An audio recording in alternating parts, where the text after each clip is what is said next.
আসসালামু আলাইকুম প্রিয় বন্ধুরা, আপনারা যেটা দেখছেন কি জিনিসটা আমি পরে আপনাদের বলছি, তার আগে বিষয়বস্তুটা বলি যে মানুষ চেষ্টা করলে অনেক কিছুই করা সম্ভব।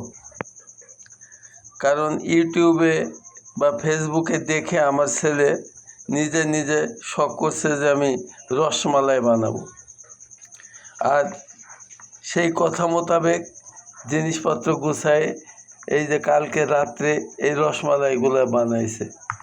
আপনারা দেখতে পাচ্ছেন এই যে রসমালাইগুলো বানাইছে, আর ভাষায় বলা যাবে না কত সুন্দর হয়েছে। দেখুন কত সুন্দর যে বানাইছে, মনে হচ্ছে যেন একটা পাকা হাতের ধ্যানদারের হাতের কাজ। এত টেস্টফুল আর এত সুন্দর করেছে। তো মানুষ চেষ্টা করলে অনেক কিছু করা সম্ভব। পারবো না বলে ঘরে বসে থাকলে কিছুই সম্ভব না। ঝুঁকি নিতে হবে, চেষ্টা করতে হবে। ভুল হতে পারে, নষ্ট হতে পারে, কিন্তু কিছু শিখতে গেলে তো কিছু একটু হারাতে হয়, কিছু পেতে হলে কিছু হারাতে হয়। কিন্তু না হারিয়ে এই এক চান্সে এত সুন্দর রসমালাই বানাইছে যে আমি তাজ্জব হয়ে গেছি দেখে। যেমন সুস্বাদু তেমন সুন্দর করেছে।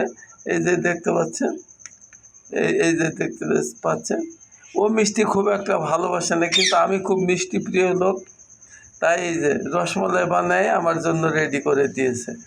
আপনারা দেখতে পাচ্ছেন। ধন্যবাদ আপনাদের সবাইকে।